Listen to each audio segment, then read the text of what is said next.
Hello, I'm Dr. Tony Magliocco. I'm a pathologist. I've worked in pathology for over 30 years, and I'm a surgical pathologist and a molecular pathologist. I've been fortunate to have many roles in pathology over my career. I've been a professor of oncology and pathology. I've worked in translational research with clinical trials, and I led many departments and institutions that I learned a lot at.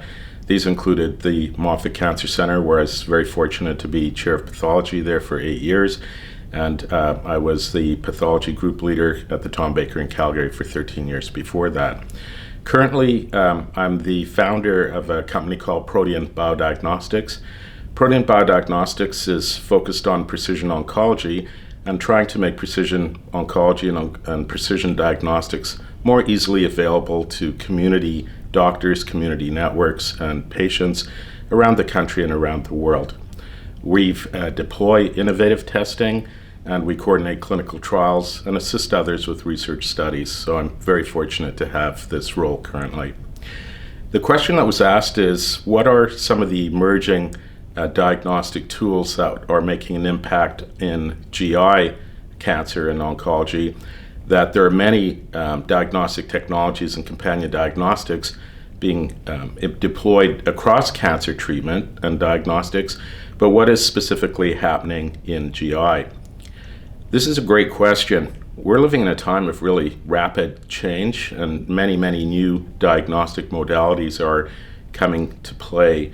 This is being driven by the remarkable advances in new targeted therapies and immune therapies, and there are very many new ones emerging. It's really very encouraging to see the emergence of multiple therapeutic targets in certain cancers like cholangiocarcinoma that used to be very difficult to treat. Now we've identified things like IDH1 mutations, FGFR amplifications, and many other types of alterations that make these cancers amenable to treatment. So in the area of pathology, there are several advances that we need to consider. One is somatic mutation analysis, and this is becoming more important that we can fully characterize a cancer for presence of actionable mutations. And with the declining costs in sequencing technology and the improvements in analytical capabilities, there are several new tests that look at both DNA and RNA. I would encourage those that are listening to really consider RNA, that this is one area that is sometimes overlooked. RNA is particularly important in some of the new therapeutics where they are targeted at gene fusions. Many of these gene fusions can only be detected with very careful RNA analysis. Examples of targets like this are particularly NTRK, and this is a pan-tumor indication across all tumor types, including GI tumors. Another area where there's remarkable advances in diagnostic technology is liquid biopsy. Liquid biopsy is really a phenomenal tool. It's simply a blood test where you can analyze several components of the blood. These include circulating tumor DNA and RNA, and in fact, components of cells and entire cells. And we're seeing really great advances from companies looking at circulating tumor DNA that can identify patients who may benefit from adjuvant therapy in colorectal disease and colorectal cancer, but also patients who may avoid therapy, which would be really remarkable.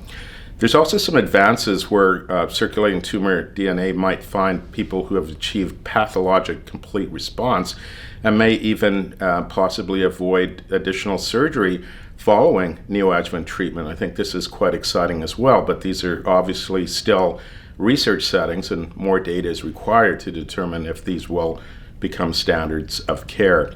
Now, also looking at the blood, we need to consider the emergence of circulating tumor cells again, because some of the therapies, for example, anti-HER2 and conjugate therapy, need to really measure protein on the surface of cancer cells, and those can't be properly evaluated with next-generation sequencing and the technologies that we are currently using. So we may be seeing, again, more use of circulating tumor cells, particularly for evaluating patients for potential targeting with antibody drug conjugates. So keep your eye on that. Another area that's emerging is proteomics. And there are some innovative technology companies looking at proteomics in the blood that's looking at hundreds of proteins at a single sample that appear to possibly predict whether a tumor will respond to immune therapy. So this is exciting as well. If that could be predicted in advance, which patients are most likely to benefit and in which patients immune therapy might be less effective, again, helping us guide our treatment. Now, one area where there's a lot of work right now is the area of digital pathology and artificial intelligence. And I'm particularly excited about this area because I am a pathologist and look down the microscope all the time. And some of the conventional markers like HER2 and PD-L1 are challenging to read for a human because you have to count things and estimate proportions and so on. Computers can do this much more effectively than a person can.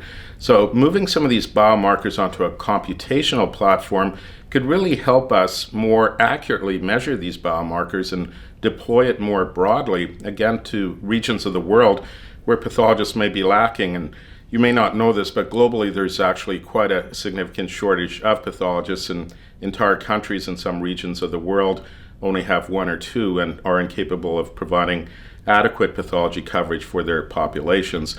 So digital pathology can be very effective in allowing pathologists to network, but also to bring tools like artificial intelligence into place that can be low cost and very effective at analyzing tissue and predicting response to certain therapeutics. So in summary, it's a pretty exciting time in the diagnostic space. We're seeing improvements almost on a weekly basis. Also in the drug pipelines, we're seeing emergence of many new exciting therapies that include targeted therapies, immune therapies, and combinations, and we're even getting into cell therapies and vaccines and others.